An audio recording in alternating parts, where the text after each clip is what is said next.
পশ্চিমবঙ্গের রাজনীতির মঞ্চে এখন যেন সবচেয়ে বড় রাজনৈতিক চরিত্র কোনো নেতা নন, বরং একটি গরু। নবান্নের ক্ষমতার করিডোর থেকে শুরু করে গ্রামের চায়ের দোকান, সবখানেই এখন একটাই আলোচনা, কোরবানি আর গরু ঘিরে তৈরি হওয়া বিস্ফোরক পরিস্থিতি। মুখ্যমন্ত্রী শুভেন্দু অধিকারী ক্ষমতায় আসার পর রাজ্যের উন্নয়ন, কর্মসংস্থান বা জনজীবন ইস্যু যেন হঠাৎ করেই আড়ালে চলে গেছে।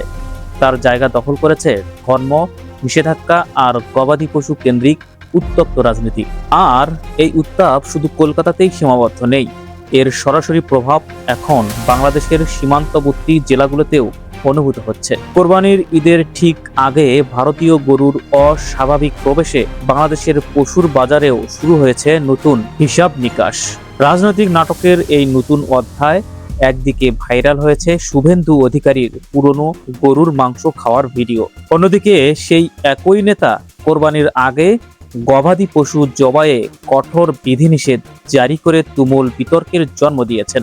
সমালোচকদের দাবি, এই দ্বৈত অবস্থান শুধু রাজনৈতিক ভণ্ডামি নয়, বরং সাধারণ মানুষের জীবন ও জীবিকার উপর সরাসরি আঘাত। বিশেষ করে গ্রাম বাংলার খামারিরা এখন চরম দুশ্চিন্তায় দিন কাটাচ্ছেন, কারণ সরকার নতুন করে যে নির্দেশনা দিয়েছে তাতে প্রশাসনের অনুমতি ও পশু চিকিৎসকদের সনদ ছাড়া কোথাও গরু, ষাঁড় বা মহিষ জবাই করা যাবে না। এমনকি পশুর বয়স 14 বছরের বেশি হতে হবে এমন শর্তও যুক্ত করা হয়েছে, যা বাস্তবতার সঙ্গে সম্পূর্ণ বেমানান বলে দাবি করেছেন অনেকে। এই সিদ্ধান্তের পর পশ্চিমবঙ্গের পশুর হাটগুলোতে নেমে এসেছে অস্বাভাবিক স্থবিরতা। সবচেয়ে বেশি ক্ষতিগ্রস্ত হয়েছেন সেই খামারিরা যারা ঋণ নিয়ে বছরের পর বছর গরু লালন পালন করেছেন ঈদের বাজারকে কেন্দ্র করে। এখন ক্রেতারা ভয় পাচ্ছেন, ব্যবসায়ীরা অনিশ্চয়তায়, আর খামারিরা হতাশায় ডুবে আছেন। পরিস্থিতি এতটাই জটিল হয়ে উঠেছে যে সীমান্তের বিভিন্ন পথ দিয়ে অনেক খামারি নাকি গরু বাংলাদেশে পাঠিয়ে দিচ্ছেন নামমাত্র দামে। লাখ টাকার গরু 10 থেকে 15,000 টাকায় বিক্রি হওয়ার খবরও ছড়িয়ে পড়েছে সীমান্ত এলাকায়। বিশ্লেষকদের একাংশ মনে করছেন, ধর্মীয় আবেগের আড়ালে আসলে বড় ধরনের অর্থনৈতিক খেলা চলছে। তাদের দাবি, ছোট খামারি ও স্থানীয় ব্যবসায়ীদের দুর্বল করে দিয়ে গোটা মাংস বাজারকে কর্পোরেট নিয়ন্ত্রণে নেওয়ার একটি পরিকল্পনা বাস্তবায়নের চেষ্টা হচ্ছে। আর সেই কারণেই মানুষের ক্ষোভ এখন দ্রুত রাজনৈতিক আন্দোলনের রূপ নিচ্ছে। এই পরিস্থিতিতে সবচেয়ে আলোচিত নাম হয়ে উঠেছেন তৃণমূল কংগ্রেসের সংসদ সদস্য মহুয়া মৈত্র।